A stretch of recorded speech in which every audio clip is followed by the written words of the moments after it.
Gênesis capítulo 3, do versículo 1 até o 13, a queda da humanidade.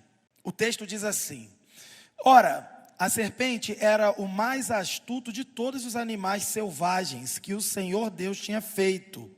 E ela perguntou à mulher: Foi isto mesmo que Deus disse? Não comam de nenhum fruto das árvores do jardim? Respondeu a mulher à serpente: Podemos comer do fruto das árvores do jardim. Mas Deus disse: Não comam do fruto da árvore que está no meio do jardim, nem toquem nele, do contrário vocês morrerão. Disse a serpente à mulher: Certamente não morrerão. Deus sabe que no dia em que dele comerem, seus olhos se abrirão e vocês serão como Deus, conhecedores do bem e do mal. Quando a mulher viu que a árvore parecia agradável ao paladar, era atraente aos olhos e, além disso, desejável para dela se obter discernimento, tomou do seu fruto, comeu-o e o deu a seu marido, que comeu também. Os olhos dos dois se abriram e perceberam que estavam nus. Então juntaram folhas de figueira para cobrir-se. Ouvindo o homem e sua mulher os passos do Senhor Deus, que andava pelo jardim, quando soprava a brisa do dia, esconderam-se da presença do Senhor Deus entre as árvores do jardim. Mas o Senhor Deus chamou o homem perguntando: Onde está você? E ele respondeu: Ouvi teus passos no jardim e fiquei com medo, porque estava nu, por isso me escondi. E Deus perguntou: Quem lhe disse que estava nu? Você comeu do fruto da árvore da qual lhe proibi comer? Disse o homem: Foi a mulher que me deste por companheira, que me deu do fruto da árvore e eu comi. O Senhor Deus perguntou então à mulher: Que foi que você fez? Respondeu a mulher: A serpente me enganou e eu comi. Palavra do Senhor. Graças a Deus. Vamos orar? Senhor Jesus, estamos diante da Tua palavra. E a nossa oração nesse momento é que Teu Espírito venha sobre nós. Venha, Senhor, nos iluminar a verdade. Venha nos revelar quem nós somos, quem Tu és, qual a nossa condição e o que precisamos. Senhor, nós não queremos ouvir palavras que nós achamos que sejam boas, mas queremos ouvir aquilo que Tu sabes que precisamos ouvir, para que sejamos transformados, para que sejamos melhorados, para que fiquemos mais parecidos com o Senhor. Afasta de nós, Senhor, a distração. Afasta de nós as preocupações da vida. Viemos aqui e temos preocupações, temos coisas na mente, coisas a resolver, Senhor, mas agora, nesse momento, a única coisa que temos é um encontro com o Senhor. Repreende, Senhor, toda ação demoníaca no nome de Jesus. Senhor, também repreende a nossa carne, a nossa vaidade e a nossa tentativa de impedir qualquer coisa boa de acontecer aqui. Que o Senhor possa agir em nosso meio, fazer uma obra de transformação nos nossos corações. Em nome de Jesus, amém. A queda da humanidade. A gente está diante de um dos capítulos mais tristes e ao mesmo tempo mais importante de toda a Bíblia. Até aqui a gente viu que tudo era perfeição, tudo era harmonia. Em Gênesis 1 a gente viu Deus criando todas as coisas com poder e propósito, e Deus ia vendo que tudo era muito bom. Depois nós vimos do versículo 4 do capítulo 2 em diante, nós vimos um jardim sendo estabelecido numa região de deleite, numa região chamada Éden, lugar de deleite, de desfrutar da presença do Senhor. E esse jardim, ele era um jardim de comunhão, de ordem divina, de harmonia. E esse jardim também apresentava um teste. Havia ali uma proibição, um teste. Era teste de amor, era teste de obediência do ser humano. Depois nós vimos no versículo 18, até o final do capítulo 2, a gente viu Deus estabelecendo o casamento, instituindo o casamento, homem e mulher, criados para um complementar o outro e um ajudar o outro a cumprir o propósito pelo qual Deus havia ali estabelecido toda aquela criação. Hoje a gente chama de casamento, para revelar a glória de Deus e cumprir ali as funções que Deus confiou ao ser humano. Eles estavam nus, eram inocentes, puros, não tinham vergonha. Era uma perfeição, era comunhão perfeita e também pureza. Mas agora, no capítulo 3, a gente vê um animal que Deus criou. A serpente entra no jardim. Só que essa serpente, ela não era normal, não. Essa serpente, ela não estava pura, não. Ela estava, acompanhada, vamos dizer assim. E ela, então, entra, e quando ela entra, causa uma confusão. E tudo que era perfeito se torna corrompido. Esse capítulo vai explicar por que o mundo é do jeito que é. E o que a gente vê aqui? Morte, sofrimento, separação, culpa. E tudo isso aparece aqui e contamina toda a humanidade e também a criação, o cosmo, o universo que Deus criou. Augusto Nicodemos, ele vai dizer: a história da queda é a chave para entender toda a história da redenção. Queridos, se o Evangelho, e de fato o Evangelho é uma boa notícia, é preciso então entender a má notícia.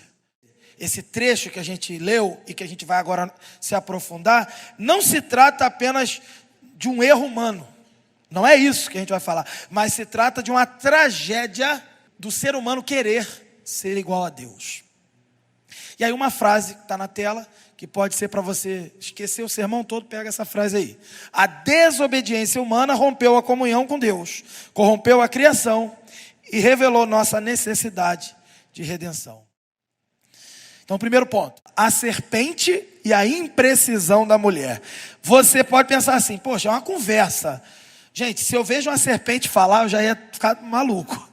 Eu já ia falar, já deve ser o diabo mesmo, porque eu não estou acostumado a ver bicho falar. E quando fala é tipo papagaio, que repete alguma coisa. Mas brincadeira à parte, é claro que a gente não pode fazer essa leitura dessa forma. Isso é só para contar uma piada, para quebrar o gelo aqui. O universo era diferente. O mundo era diferente. O funcionamento químico, biológico, era diferente. As coisas começaram a ficar parecidas com o que a gente conhece a partir desse capítulo 3. O pecado e depois também quando acontece o dilúvio, que mais para frente nós vamos estudar. Ali sim tudo fica realmente do jeito que a gente já conhece. Naquele contexto, a gente não tem a menor noção de como era. Só sabe que tinha uma serpente. Então a serpente aparece para a mulher e ela resolve conversar com a mulher. E a mulher resolve conversar com a serpente. Esse que é o problema. Se ela caísse fora, dava mais certo. Mas ela resolveu conversar. De todos aqueles animais selvagens, ali era o animal mais inteligente, esperto, astuto. E então essa serpente aqui, ela aparece já como símbolo do inimigo, de Satanás. A gente pode interpretar, de fato, como um animal comum daquele contexto e que aquele animal estava incorporado do espírito de Satanás. Essa criatura aparece, só que sendo usada pelo diabo. E interessante que o ataque da serpente não é de forma direta, mas é sutil, é estratégico. Ela vai distorcer as palavras de Deus. E fazendo isso, ela está tentando o quê? Semear dúvida no coração da mulher. Carlos Oswaldo vai dizer que o pecado, ele começa não com o ato praticado, mas com a distorção da verdade. Já aprendeu uma coisa hoje. O pecado não começa quando você faz a coisa errada. É quando se distorce a verdade. Então não é à toa que aqui nessa igreja, não é à toa que a Bíblia inteira, mesmo no Velho Testamento e principalmente no Novo Testamento também, a Bíblia inteira está falando: cuidado com o falso profeta, cuidado com aquele que distorce a verdade, cuidado com aquele que faz da mentira a sua verdade. Está o tempo inteiro falando isso. E sabe onde esses caras estão? Muitas vezes na igreja estavam, e às vezes se infiltram, e eles estão aonde você menos espera, onde você está ali ingenuamente confiando. Vou dar um exemplo onde ele pode estar: na sala de aula. Porque ali ingenuamente você confia no seu professor, mas ele pode estar distorcendo a verdade. Seja o professor de uma escola, e eu posso falar: ah, pastor, está falando mal do professor. O professor é uma bênção. Eu sei, eu sou professor, fica tranquilo. Por isso que eu sei que o professor é uma bênção, mas tem a maldição também envolvida. Ali você pode estar ouvindo isso. Você pode estar ouvindo dentro de casa. Você pode estar ouvindo na internet, na mídia social. Pode estar de terno e gravata. Pode estar de terno e gravata. Aqui, gente, a serpente que aparece, ela não era um ser amedrontador, não. Ela era um ser comum ali, um animal. Muitas vezes você nem vai saber que é o diabo. Você só vai saber que é o diabo quando ele distorcer a verdade. Agora, se você não souber a verdade, e quando ele falar mentira, tu vai acreditar nele. Agora, se você souber a verdade, entender a verdade, entender qual é a palavra verdadeira de Deus, aí quando ele vier com a mentira, tu já sabe. Não importa a roupa que ele está vestindo, para trás de mim, Satanás. Aqui, a mulher não percebeu e conversou. A pergunta da serpente traz ironia, exagero, sugere que Deus era injusto, Deus era uma pessoa que restringia o ser humano de ser feliz, de ser livre. Parece até algumas pessoas que falam por aí, eu quero ser livre, não sei o quê. É quase isso que ela lançou aqui. Aqui nasce a primeira tentação. A primeira tentação não é comer um fruto que Deus proibiu de comer. A primeira tentação que aparece aqui é questionar se Deus é bom. Esse é o método do inimigo e da serpente até hoje. Colocar em dúvida o caráter de Deus. Quando as coisas acontecem na nossa vida, a primeira coisa que às vezes, quando a gente fraqueja é, será que Deus está no controle? Será que Deus está cuidando de mim? Será que Deus é bom mesmo? Está tudo ruim, não pode ser bom com tudo isso ruim aqui. A gente fica doido. É isso? Essa é a dúvida. Essa é a dúvida que apareceu aqui. A serpente perguntou, não comam nenhum fruto das árvores do jardim? Foi isso que Deus falou? Aí a mulher responde, não. Podemos comer do fruto, de qualquer fruto das árvores do jardim. Mas Deus disse, não comam do fruto da árvore que está no meio do jardim. Se ela parasse aí, já ficava bom. Aí ela não parou, ela resolveu inventar, ela resolveu acrescentar. Se ela para aqui, já estava bom.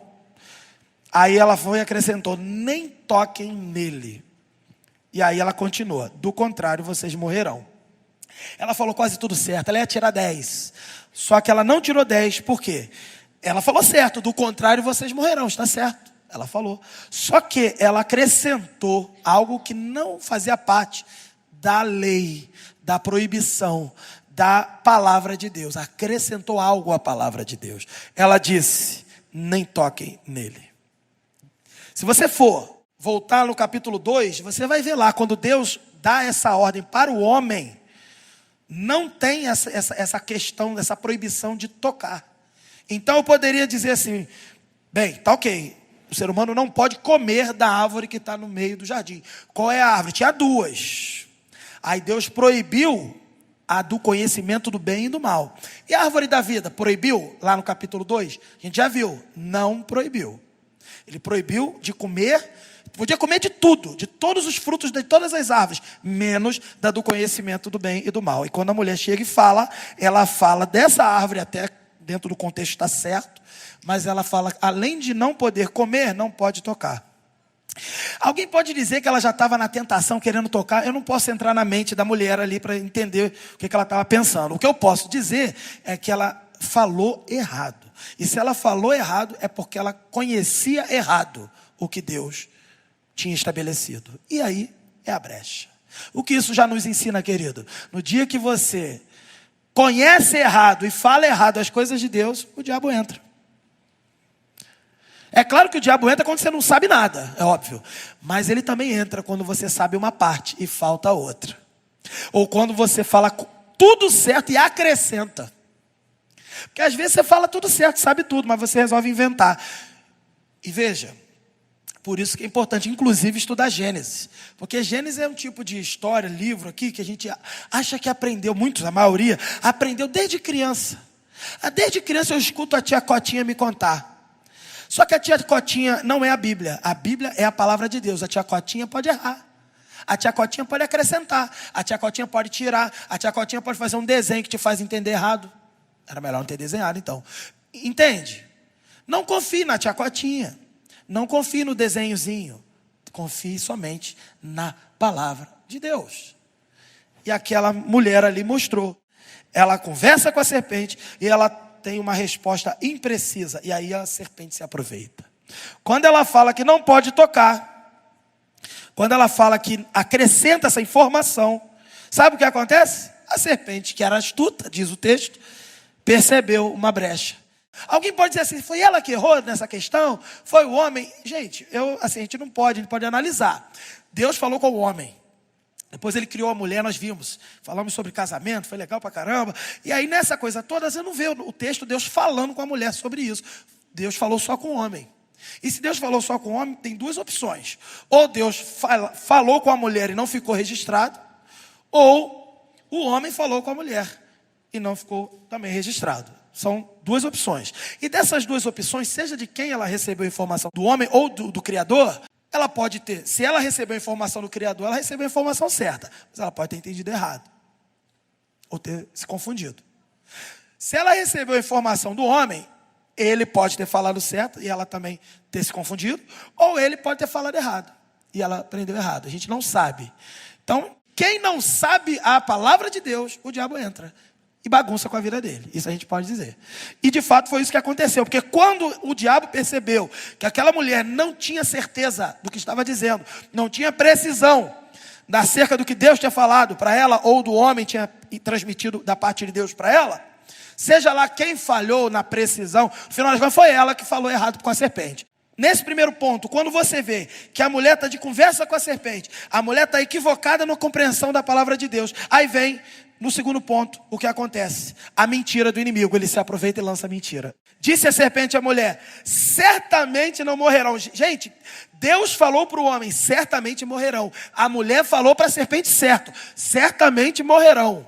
Mas como ela estava acrescentando, colocou em dúvida toda a clareza que ela tinha do que Deus falou, a serpente negou na cara de pau mesmo. Falou, ó, certamente não morrerão. A serpente chega e fala, mulher, vocês não vão morrer. E ela ainda explica, Deus sabe que no dia em que comerem desse fruto, os seus olhos vão se abrir. E vocês serão como Deus, conhecedores do bem e do mal. Aqui, queridos, aparece a primeira mentira teológica. A primeira declaração de um falso profeta. Foi a serpente. Dizendo, não tem nada a ver, vai acontecer isso não, vai morrer não. O primeiro falso profeta é a serpente.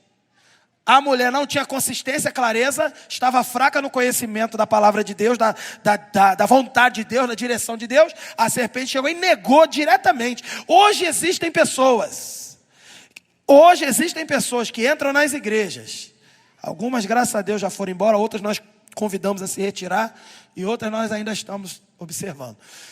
Existem pessoas que entram nas igrejas e resolvem querer ensinar as ovelhas de Jesus. E elas querem dizer assim, não, Jesus morreu na cruz. Não precisava.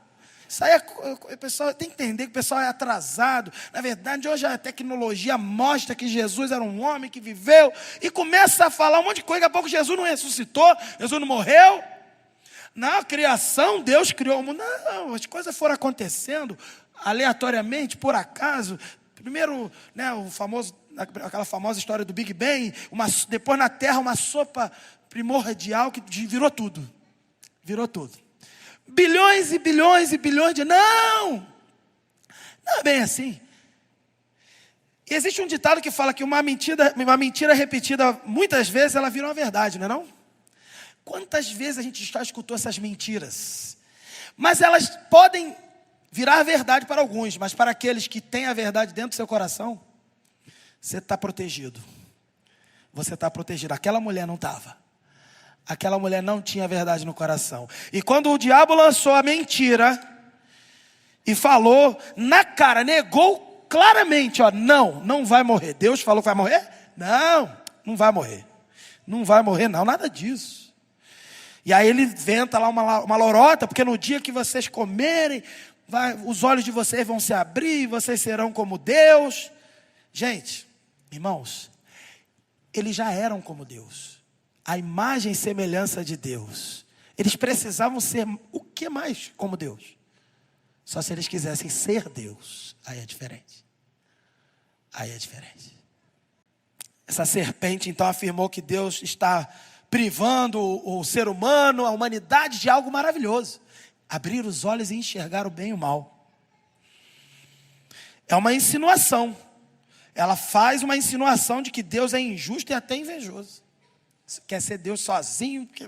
Tem gente que fala isso, quando a gente fala que Deus é soberano, que não há ninguém igual a Deus, tem gente que interpreta assim. Mas que Deus metido, hein? Mas que Deus que se acha, hein? Gente, tá maluco? Olha o que a pessoa fala. Deus não se acha, Deus é. A gente é que acha alguma coisa, e está achando mal pra caramba.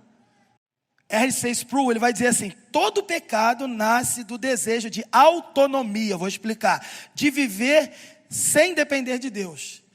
Autonomia, auto é próprio, nomia é lei. Então você quer viver na sua lei própria, você não quer a lei de Deus. Então quando o ser humano flerta com a mentira do diabo, é porque ele está em busca, está sendo tentado assim, não é questão de conhecer o bem e o mal, não sei o que, não vai morrer, não, porque agora você vai ser como Deus. E o ser humano quer ser como Deus ao ponto de ser Deus. Não vai ser. O ser humano, ele não pode decidir o dia de nascer, o dia de viver, o dia de morrer, o dia de existir. Ele não tem como decidir essas coisas. Ele já é limitado por essência. E não tem como ser mais do que ele já é, imagem e semelhança de Deus. E aí a mulher acreditou. Essa mentira entrou no coração daquela mulher, porque ela não sabia totalmente a verdade de Deus. E aqui então, a essência do pecado aparece: querer definir o bem e o mal por si mesmo, sem ter a referência do Criador, o padrão do Criador. Não, conhecer o bem e o mal por minha conta própria aqui, porque... Não, gente, era muito simples. Deus era o padrão de bondade. Simples. Ali ele já conhecia o bem. E a ausência de Deus, caso eles entendessem assim, a ausência de Deus seria o mal. Eles não precisavam experimentar o mal. Eles quiseram experimentar. Eles quiseram decidir o que é bom e o que é ruim. Nós não fomos chamados para decidir o que é bom e o que é ruim. Sabe qual é o problema de muitas decisões que nós tomamos? Porque nós tomamos decisões, escolhemos certos caminhos que achamos que é bom. Às vezes o mundo inteiro vai dizer que é bom. Tudo lá fora vai dizer que é bom. Mas Deus está falando que é mal. Mas a gente não quer saber do padrão de Deus, não quer saber do modelo de Deus perfeito e harmonioso desde Gênesis. Não, a gente quer a nossa ideia. Não, eu vou fazer porque eu sei que vai dar certo. Não vai dar, meu amigo. Não vai, nunca vai dar. Nunca vai dar certo. E é isso que aconteceu aqui. A mulher, então, ela é seduzida não por uma fruta apenas, mas pelo sonho ou pela ilusão de ser como Deus. E o mesmo orgulho em que o ser humano vai cair foi o orgulho que já tinha derrubado Satanás, aquele que estava ali se apoderando daquela serpente. Terceiro, e aí acontece o ato fatal. O ato fatal acontece. Há ali uma percepção de consciência de que algo aconteceu e a vergonha aparece. Quem lembra do final do capítulo 2? O final do capítulo 2, versículo 25, vai dizer que o homem e a mulher estavam nus e não sentiam vergonha. Por quê? Havia pureza e inocência. Não é que eles não sabiam que estavam sem roupa, não é isso. Pô, é um negócio evidente. Não é isso. Ali o texto está querendo dizer o seguinte: eles não identificavam aquela nudez como algo malicioso ou vergonhoso. Porque de fato não era. Passou a ser a partir do pecado. Hoje a gente não consegue pensar em nudez se não for malicioso ou vergonhoso. Um negócio que manchou profundamente a nossa imagem e semelhança de Deus. Aí o texto então vai dizer: quando a mulher viu que a árvore, parecia agradável ao paladar, ou seja, a árvore era atrativa para o alimento. Tinha outras, gente? Tinha muitas outras também agradáveis ao paladar. Então ela não estava tentada porque a árvore era agradável ao paladar, porque tinha milhares de outras árvores, inclusive a árvore da vida. Mas a árvore também era atraente aos olhos. E acredito que tinha milhares de outras árvores que também eram atraentes aos olhos. Mas aquela árvore tinha algo diferente que a atraiu, que nenhuma outra tinha. Diz o texto: além disso, desejável para dela se obter discernimento do bem e do mal. Isso eu quero. A serpente falou que Deus não vai matar a gente, não. Deus está só querendo segurar o segredo do sucesso, só para ele. A mulher virtuosa come o fruto e dá para o seu marido. O que você acha que o marido devia fazer? Ô, mulher maravilhosa que Deus me deu, me dá aqui que eu vou comer. O que você acha que o homem devia fazer? O que você acha que o sacerdote do lar, aquele que ia prestar contas a Deus, da sua casa, inclusive da sua esposa, deveria fazer? O que você acha? É o que você pensou mesmo. Devia falar, não vou comer. O que aconteceria se só ela tivesse comido e o homem não tivesse comido? A gente não tem como saber porque não aconteceu, mas a gente pode raciocinar. O raciocínio que a gente pode fazer é que se ela come e o homem não come, só ela estava contaminada com o pecado e ele não. Poderia haver uma restauração dela por ele como sacerdote mediador. Mas não foi isso que aconteceu, porque esse Adão deu errado também. Esse não poderia ser mediador, porque ele também errou. O que ele fez? Comeu. Aí que está o problema, porque quando ele comeu, primeiro que ele pecou, lógico. Ela já tinha pecado, ele também pecou. Mas quando ele peca, ele também valida o pecado dela, e os dois juntos. Mas, no caso, por causa dele, não por causa dela.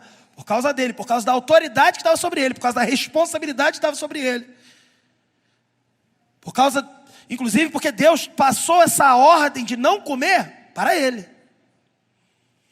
Quando ele come, não só ele, a mulher, então ficam corrompidos pelo pecado, mas toda a criação. Ah, pastor, mas como é que você sabe? Não, a gente vai começar a ver o desenrolar ao longo desse capítulo. Não é só hoje não, semana que vem, na outra semana. Mas toda a criação, tudo que Deus criou, foi de alguma forma ou de outra corrompido. Em outras palavras, quando o homem comeu, se eu fosse um cineasta e fosse fazer esse filme, essa história, eu ia mostrar algo do tipo assim, uma coisa meio visual, gráfica. Quando o homem come a fruta, eu ia fazer uma jaca para ser a fruta, tá? Não ia fazer maçã como o pessoal fala aí não. Então, eu ia fazer uma fruta que ninguém nunca viu, um negócio diferente, porque naquele contexto era tudo diferente. Não sei nem se tinha jaca, devia ser outra coisa. Eu só sei que quando ele come, e há uma validação daquele pecado, e ele assume aquele pecado para si, e ele valida o pecado da esposa, a esposa, então, e ele juntos ali, responsáveis por contaminar a si mesmos, e também por contaminar toda a criação. Eu faria algo gráfico assim, uma onda assim um deslocamento de ar, assim, sabe, uma onda sonora, um deslocamento de ar, aí uma distorção da imagem, e aquilo se espalhando, contaminando tudo, o universo todo. E de fato, se você parar para pensar, aconteceu algo. Eu vou falar mais na semana que vem, mas só para dizer um pouco hoje. Aconteceu algo, a criação tinha sido estabelecida numa ordem, num padrão. Era tudo caos, era nada, caos, confusão e vazio. E naquela desordem Deus estabeleceu um padrão, da desordem para a ordem. Sim ou não, irmãos? Quando entra o pecado, neste momento aqui, há uma inversão. Há uma inversão dessa tendência. A gente pode falar na semana que vem com mais detalhes sobre isso, mas há uma inversão. A gente vê isso na física. Mas há uma inversão, e agora o universo passa a funcionar daquela ordem que tinha, aparente, para a desordem. A morte entra no universo. A falência de todas as coisas, a morte. Tudo começa a estragar. E aí então, veja, diz o texto, que a mulher deu ao seu marido e ele comeu. Então o pecado aqui, né, ele vai sendo apresentado em 3 dimensões que a mulher aqui demonstrou, né? É um pecado na dimensão dos sentidos, era agradável ao paladar. Era um pecado na dimensão de outro tipo de sentido, mas também de uma beleza, da estética. Ele era atraente aos olhos. E a outra dimensão é o intelectual, desejável para discernimento. A mulher foi enganada pela serpente, mas o homem não foi enganado por ninguém. É porque ele é o responsável mesmo. E ele assumiu a bronca, vamos comer isso aqui, tô nem aí. Isso é pecado. Isso é pecado deliberado. Sem ajuda. Só que a gente tem a mania de contar essa história distante. Como se não fosse você nem eu. Não, A mulher é você, mulher, que está aqui. E o homem é você, homem, que está aqui. Somos nós, todos nós. Estamos ali. Como é que funciona isso teologicamente? A gente chama de representação federal. Adão, o homem aqui, ele é o cabeça, representante federal da raça. Vou repetir, raça, não existem raças. Uma só. Raça humana. Ele representando a humanidade. A partir dele, toda a humanidade corrompida. E todos que nascessem a partir daquela situação em diante, nasceriam corrompidos com o desejo, com a sua natureza corrompida para o pecado e o desejo de pecar. E de fato pecando para confirmar que eram assim mesmo.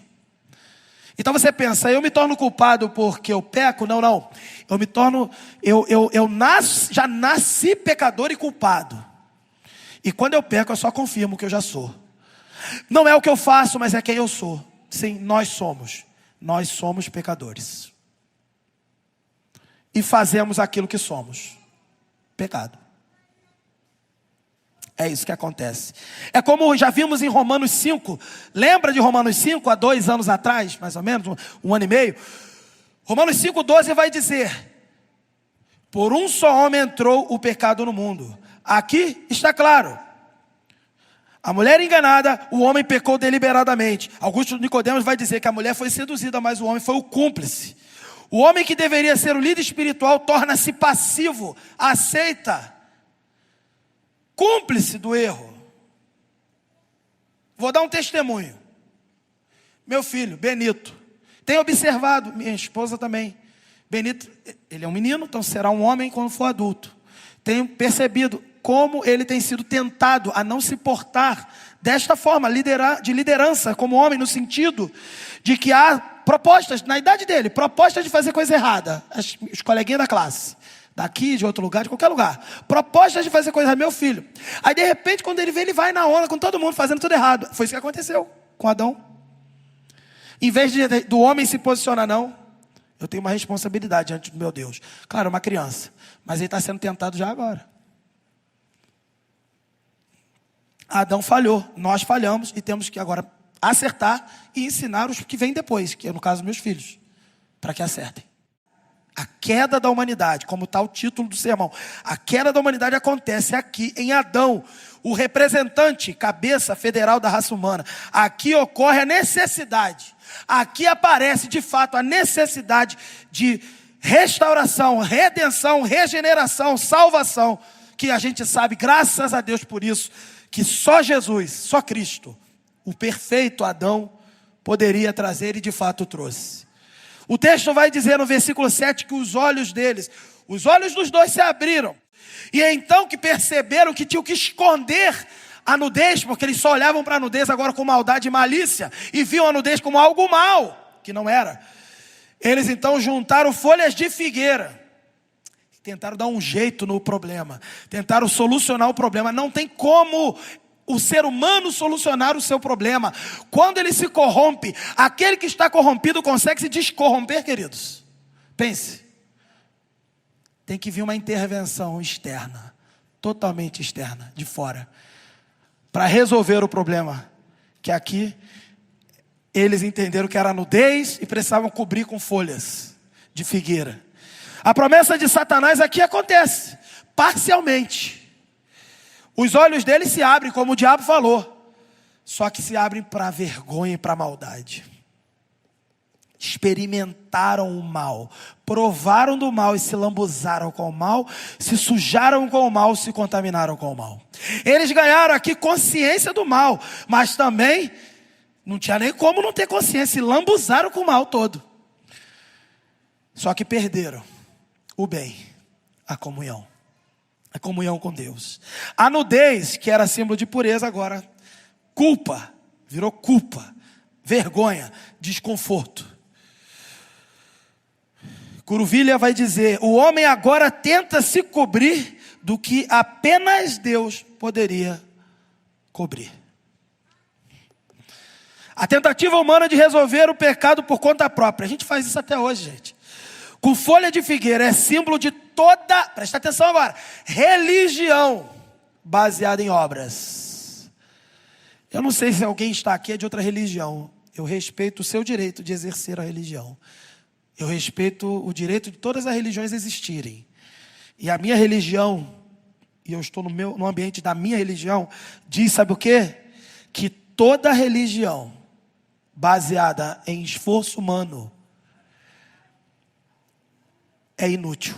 Porque só Deus poderia restaurar, e só Deus pode restaurar o que o pecado destruiu. E Deus estabeleceu que essa restauração é com o Filho dele, Jesus Cristo. Rapidamente o ser humano tenta resolver o seu problema ali mesmo. E ali mesmo dá tudo errado. E a gente vai ver mais à frente na semana que vem. Diz o verso 8, vamos ao próximo ponto. O esconderijo e o chamado divino. No verso 8, depois que eles tentaram ali, se cobriram com aquela folha de figueira, não só se cobriram, eles vazaram, se esconderam. Não bastava se cobrir, porque eles viram que se cobrir não dava certo. Se cobrir não resolvia. Eles sabiam, mas o ser humano é tão pecador, a gente é tão pecador que a gente sabe que não resolve e faz. Gente, hoje é sexta-feira, tem inúmeras pessoas nas matas, nas cachoeiras, se cobrindo de folha de figueira, arriando obrigações, feitiçarias. Sabem que não funciona, mas fazem. Me faz lembrar de quê? Romanos 1. 18, 19, 20, 21, 22, até o 32. Ali vai dizer claramente que o ser humano vê na criação tudo sobre Deus. Vê a revelação de Deus na criação. Vê que Deus, os atributos de Deus são visíveis na criação. E eles não querem reconhecer esse Deus na criação. Eles querem adorar a criatura. Aí arriam obrigações, fazem isso que estão fazendo. E que começou aqui. A feitiçaria começou aqui. Tentando resolver aqui. E aí então o verso 8 diz: ouvindo o homem e sua mulher os passos do Senhor Deus, isso é tão lindo, ainda que seja trágico, só de falar, só de perceber que Deus, queridos, andava no jardim, e era possível ouvir os passos de Deus. Queridos, que coisa maravilhosa que eles tinham.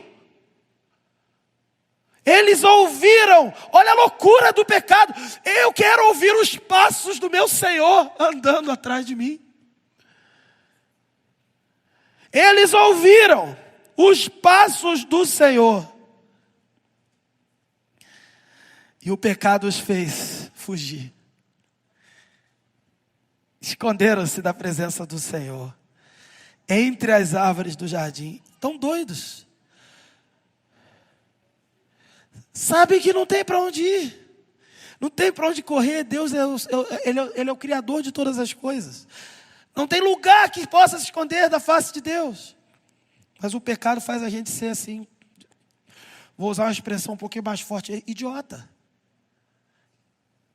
burro. Sabe que não resolve, sabe que não tem para onde fugir. Assume quem você é diante de Deus. Se esconderam. Que coisa maravilhosa ouvir os passos do Senhor atrás da gente. Mas que coisa terrível é mesmo ouvindo os passos, fugir, achando que vai se esconder. Não há quem se esconda de Deus.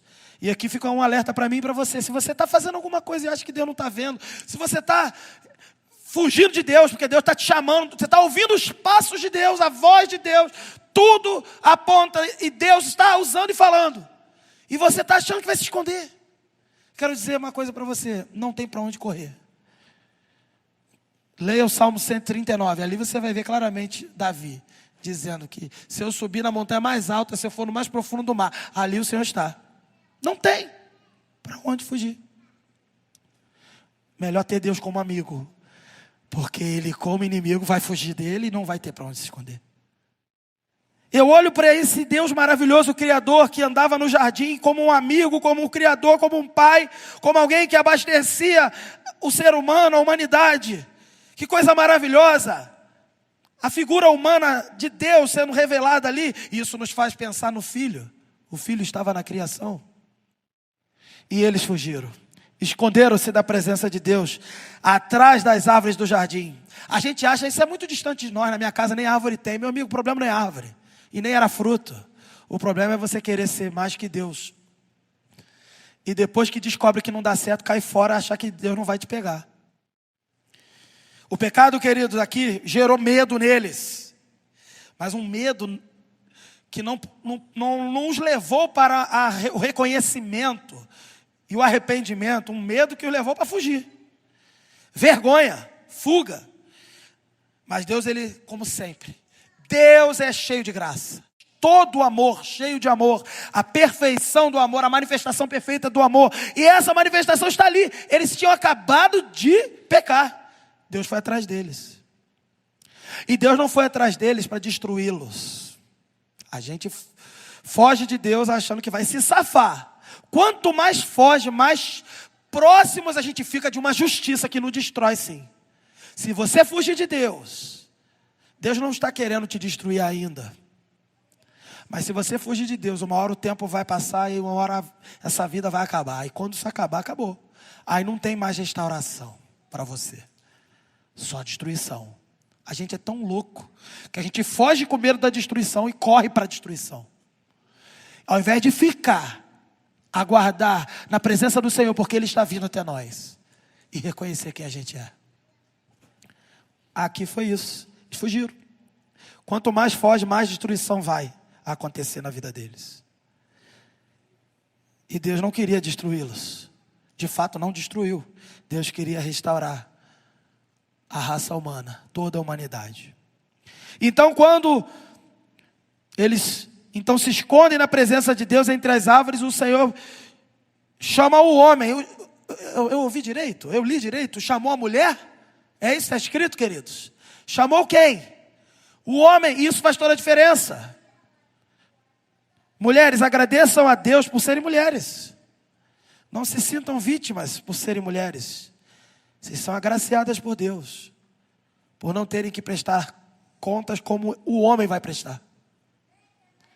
Por isso que eu disse naquele sermão do casamento, que o homem é o herói da mulher, neste sentido. Se ele for homem de Deus, ele será o herói da mulher, porque ele vai prestar contas ao Senhor daquilo que a mulher não precisa prestar. O problema é quando os homens não querem ser homens. Eu não estou falando só de afeminados, não. Estou falando de assumir o seu papel. Aí dá ruim. O homem não assume o papel dele e a mulher tem que virar homem. Dá tudo errado. Mas a gente já conversou bastante sobre isso. Eu quero que você veja que Deus chamou a responsabilidade o homem.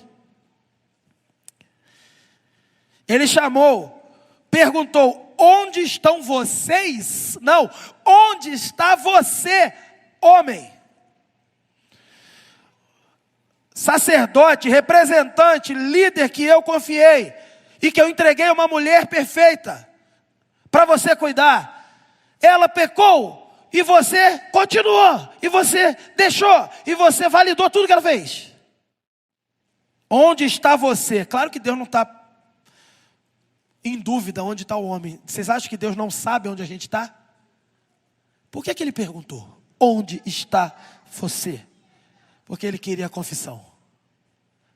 Quando eu pergunto para o meu filho onde está você, eu sei onde está meu filho. Quando eu falo para o meu filho, você fez isso? É claro que eu sei que ele fez isso. Eu quero o que dele? Confissão. Spurgeon vai dizer, essa é a primeira gota, a primeira evidência do Evangelho. Deus, os passos de Deus no jardim, buscando o pecador. Graça.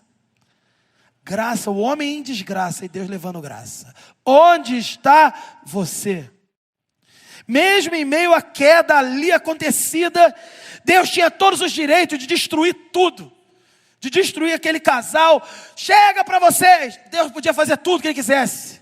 Ele não fez. Ele foi atrás. Deus demonstra misericórdia. Ele não abandona a criação dele, a criatura dele. Mas Ele confronta. Porque Ele não quer deixar assim. Ele não quer deixar o ser humano perdido. Ele não quer deixar o ser humano perdido na sua própria natureza pecaminosa. Na sua própria desgraça, envolto com folha de figueira. Tentando esconder sua vergonha, que não esconde de ninguém. Deus viu. Poderia falar, sai daqui. Poderia estalar o dedo e acabar tudo. Pior do que o Thanos. Deus olha com graça. Confronta para restaurar. É o Evangelho, queridos. Quem acha que o Evangelho é colherzinha com açúcar, é um leite condensado gostoso, não é. O Evangelho é confronto para a restauração. O Evangelho é poder de Deus para a salvação de todo aquele que crê. O Evangelho é ressuscitar um morto espiritual que está se vestindo de folha de figueira, se escondendo, ouvindo Deus andar no jardim e pulando fora. Esse cara é doido. O Evangelho transforma esse morto de novo, faz ele ressuscitar. E aqui o Evangelho aparece nos primeiros passos do Senhor, indo à presença, indo atrás daquele homem pecador fujão. Ele não abandona quem ele ama, mas ele confronta. Essa pergunta divina, poderosa, queridos, graças a Deus, Ele pergunta para a gente: onde está você? Graças a Deus, Ele nos dá a oportunidade de dizermos: eu estou aqui, sujo, pecador, imundo, tentando esconder uma vergonha que ninguém consegue esconder. Graças a Deus, Ele pergunta e quer ouvir a resposta. Graças a Ele. Isso é graça. Uma pergunta, um chamado ao arrependimento. Onde está você, pastor Henri? Onde está você, jovem da PIB de Campo Grande? Onde está você, adolescente da PIB de Campo Grande? Onde está você, pai, mãe responsável, que cuida de um filho? Onde está você? Qual é a nossa resposta? Deve ser: Senhor, eu pequei. Senhor, vou falar nada, não vou explicar nada que não tem explicação. Eu pequei. É essa a resposta. Tem misericórdia. Mas o que acontece? Veja o ponto 5, o último. O último que a gente vai ver. Transferência de culpa. Aí começa a transferência. A gente vai parar no meio da transferência, que aí continua na semana que vem. Mas aqui é o homem bota a culpa na mulher, aí Deus vai falar com a mulher bota a culpa na serpente. Aí Deus vai falar com a serpente ficou procurando, não tem mais ninguém para botar a culpa, porque é um passando a culpa para o outro. O pecado faz isso, querido, você é confrontado. A gente confronta a pessoa no Evangelho, a gente expõe às vezes a verdade do que precisa ser corrigido. A pessoa fala assim: não, você não entendeu, não fui eu, foi minha mãe, foi meu pai, foi a sociedade, eu não tenho culpa, foi a sociedade. Eu sou vítima da sociedade. A sociedade me produziu quem eu sou. Meu amigo, pare com isso. Pare com essa lorota aqui desde o Jardim do Éden. Desde o Jardim do Éden. E o mundo está com um problema porque continua contando essa lorota. Outros continuam acreditando e fica aí essa história. Aqui, veja o verso 10. Transferência de culpa. O homem respondeu, ele respondeu: ouvi teus passos no jardim. O homem caído, o homem que, se ele é um homem de Deus, abençoado ali, restaurado, ele ia falar assim: ouvi teus passos no jardim e vibrei de alegria e fui à tua presença. Não, o que ele fala? Ouvi teus passos no jardim e fiquei com medo, porque eu estava nu, por isso me escondi. Aí Deus já sabia a resposta, mas pergunta para reflexão. Faça essa reflexão junto aqui comigo. Deus perguntou no verso 11: quem lhe disse que você estava nu? Tipo assim, qual o problema de você estar nu? É isso que ele está falando. Qual é o problema? Você sempre esteve nu. Aí quebrou ele. Aí quebrou. A pergunta mais uma vez: quem lhe disse que você estava nu? Aí Deus continua perguntando: você comeu do fruto da árvore da qual eu lhe proibi de comer? Ao invés dele falar: não, Deus, você me pegou, eu comi. Não, o bicho é sem vergonha. Ele tá ali, ó, igual siri na lata, tá se remoendo, se retorcendo. É a gente, cara. No gabinete, quantos siri na lata a gente encontra conversando? Te fala, abre a Bíblia. Aí o bicho fala assim, em vez de falar: você me pegou, realmente eu comi, descobriu, com a boca toda sua do fruto que comeu. Igual criança, comeu? Não. Aí ele diz assim, em vez dele falar que comeu e acabar com essa história e caminhar para a restauração, ele chega no verso 12 e diz assim: foi a mulher. Deus perguntou: você comeu? Ele falou: foi o quê? Foi a mulher. Como assim? Foi a mulher que me deste por companheira e me deu do fruto da árvore. Aí eu comi, vítima da sociedade, entendeu? Eu sou vítima da sociedade, essa sociedade terrível que o Senhor criou, essa mulher do meu lado. Aí eu comi. Tive que comer, né? Fazer o quê? Ela ia me matar. Entendeu? Estou exagerando. Entendeu? É a loucura da pessoa, querendo cair fora da sua responsabilidade. E aí ele bota a culpa na mulher. Veja, não é que ela não tenha culpa, mas assuma a sua. E deixa cada um com a sua culpa diante de Deus. Aí ele vai, não assume a culpa dele e quer dar destaque à culpa do outro.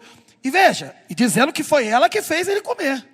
Na semana passada, retrasada, no último sermão, quando a gente viu o homem feliz, vibrando por ver a mulher pela primeira vez que Deus criou para ele, para auxiliá-lo, para estar com ele, para completar a sua vida. Aí ele vai dizer uma coisa maravilhosa, espiritual, poética, romântica, tudo junto. Aí ele diz: essa é osso dos meus ossos, carne da minha carne, será chamada ser humano feminino, porque foi tirada do ser humano masculino, somos um e tal, glória a Deus.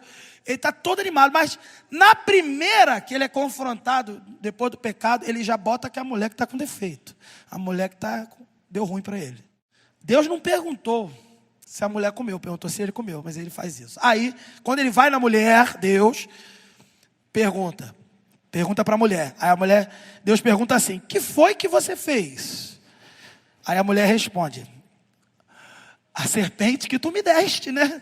A serpente me enganou e eu comi. Ela bota a culpa na serpente. Ninguém assume a sua culpa. Parece até a gente, na verdade. Claro, porque a gente é assim. A gente é assim. A gente é isso. Então o homem culpa a mulher culpa a serpente. E a serpente procura, cadê? Não tem ninguém, vai ser eu mesmo. Desde esse tempo, desde esse momento, o pecado tem produzido acusação entre umas pessoas e outras pessoas. Um acusando o outro e ninguém assume seu erro. Tem causado ruptura de relações. Aqui houve uma ruptura, a gente vai ver também na semana que vem. Primeira ruptura, você sabe, é a ruptura vertical, cortou a comunhão, o homem fugindo de Deus. Fugindo de Deus. Qual a segunda ruptura? Ele com a mulher dele. O próximo, o irmão em Cristo, né? Se fosse igreja, né? O irmão em Cristo. Ali, ele com a sua semelhante ali, ó, osso dos meus ossos, carne da minha carne. Cortou, o horizontal, cortou. E corta também tudo ao redor, porque vai cortar também a relação com a criação, a gente vai ver semana que vem. Então, uma coisa maravilhosa, perfeita, o jardim, tudo funcionando para a glória de Deus, homem e mulher se completando, de repente estragado. Porque quiseram ser igual a Deus. E acreditaram na serpente, não vigiaram, não conheciam a palavra de Deus, a verdade de Deus estava confusa na mente deles, não havia precisão. Aconteceu tudo isso. Calvino vai dizer: o coração humano é uma fábrica de ídolos. E o primeiro ídolo foi o próprio eu. Aqui a gente vê o retrato da humanidade caída, separada de Deus, alienada de Deus, separada de si mesmo, não se conhece, separada do seu semelhante.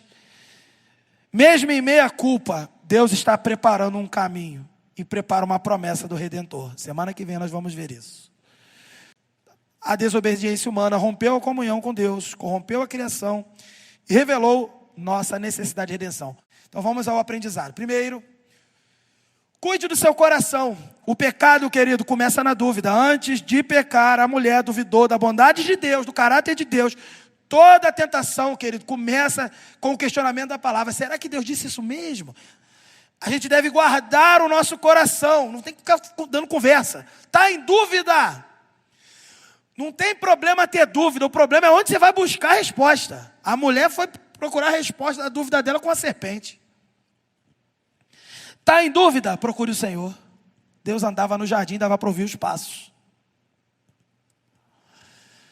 Será que Deus disse isso? Está com essa dúvida? Procure o Senhor. Vai procurar quem? O mentiroso? O pai da mentira? Queridos, devemos guardar o coração, crendo que o caráter de Deus é imutável, é bom, perfeito. A gente já sabe, para que está duvidando? Você está duvidando de Deus. Deus não muda, quem muda é você. O mundo muda, o universo muda, as sociedades mudam, os países mudam, as igrejas mudam. Essa igreja parece que não muda, porque tem 100 e poucos anos, ela está aqui, né, em pé ainda. Mas, queridos, cadê a igreja de Éfeso que você lê na Bíblia? Cadê a igreja de Colossenses? Cadê a igreja de Coríntios? Acabou, não existe. Cadê aquelas nações? Muitas delas não existem mais, as coisas mudam. Quem não muda? O Senhor. Todas as coisas vão passar, mas a palavra do Senhor permanece para sempre. Aí você quer buscar conversar com a serpente. Não faça isso. Guarde o seu coração. Converse com quem não muda, porque tudo muda. Esse não muda, o Senhor não muda. Segundo, não negocie com o inimigo. O inimigo apareceu, vai aparecer sempre. Apareceu para Jesus. Jesus ficou de conversinha? Não. Qual foi a solução? Primeiro, Jesus não deu brecha. Qual foi a brecha que a mulher deu? Não conhecia a palavra de Deus. Suficiente. Se aquela mulher responde corretamente aquilo que estava sendo perguntado da parte de Deus para aquele bicho, aquele inimigo, o inimigo ia cair fora. E a lição para você é essa. Quando o inimigo chegar, não converse com o inimigo. Só fale a palavra de Deus. Aliás, eu tenho dito há muito tempo, a gente não deve falar nada sobre nada. Não tem nada para falar. Quando eu for falar, achar que devo falar alguma coisa, é o quê? A palavra de Deus. Somente a palavra de Deus. A vitória espiritual está em obedecer a palavra. Mas para obedecer tem que conhecer. E se não conhece, como é que obedece? A mulher não conhecia direito. Terceiro, não transfira a sua responsabilidade. Essa responsabilidade é minha, é sua. Não passe para outro. Ninguém vai ser salvo pela fé do outro.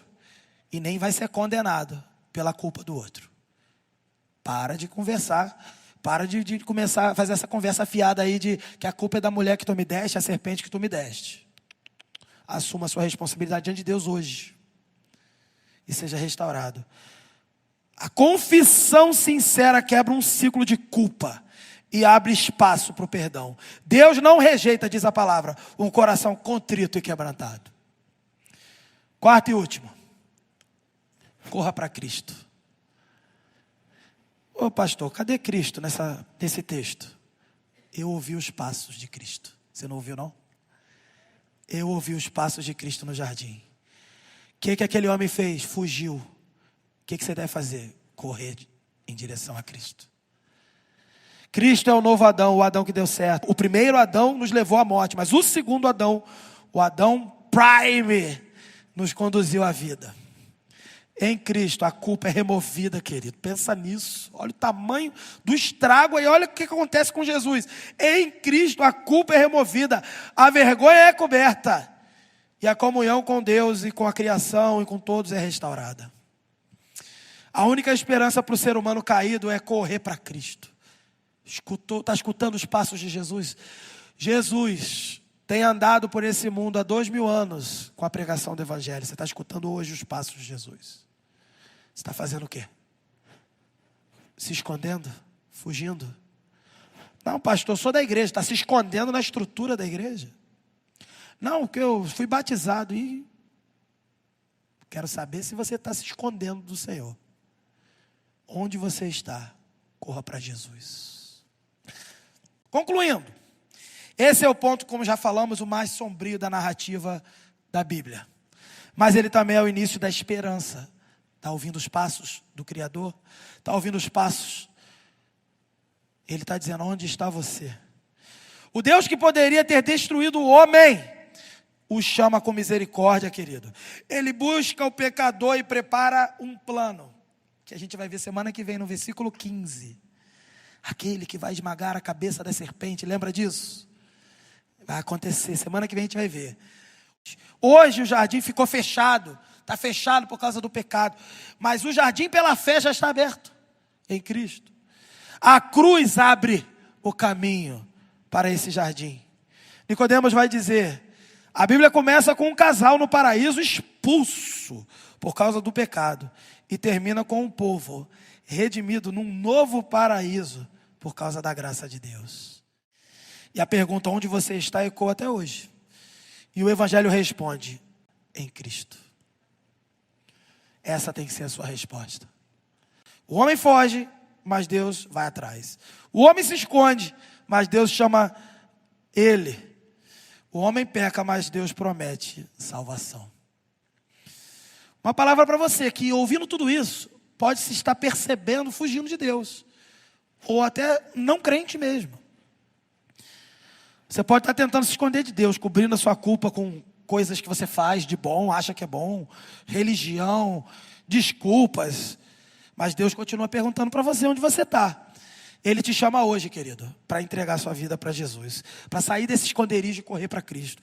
O único que pode cobrir a sua vergonha, o único que pode cobrir a sua nudez espiritual e reconciliar com o Criador é Jesus. Não há outra esperança para o pecador senão a graça de Jesus. Eu digo para você, última vez aqui hoje, arrependa-se e creia no Evangelho. E uma última palavra para a gente, que é crente, ninguém está fugindo de Deus, eu sou de Jesus, aleluia. É mesmo? Então, não brinque com o pecado. Está brincando com o pecado por quê? Está com pecado de estimação, só Deus vê. E aí? Tem vários. Deus está falando, onde você está também. Onde é que você está se enfiando aí também? Com quem você está andando? O que você está fazendo? Com essa pessoa e sem essa pessoa. Com esse celular, com esse computador. E não é só sexual não, também sexual. O que você está fazendo?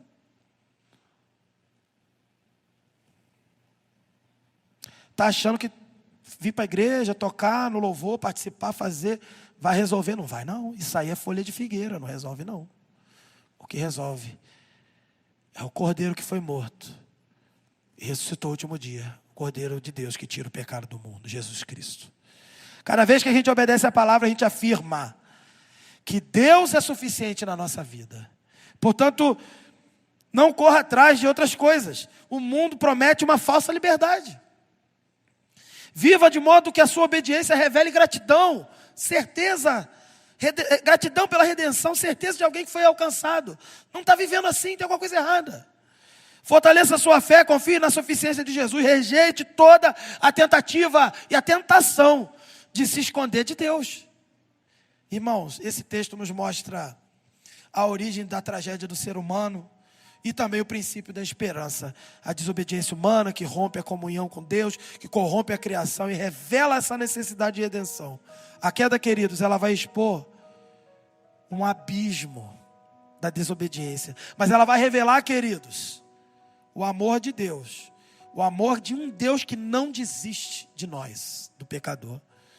Que essa seja a nossa esperança, que é muito mais do que esperar, é uma certeza. Para que a gente saia daqui dispostos, queridos, dispostos a amar a Deus, dispostos a adorar o Senhor, servir e obedecer. E para tanto o Senhor nos abençoe.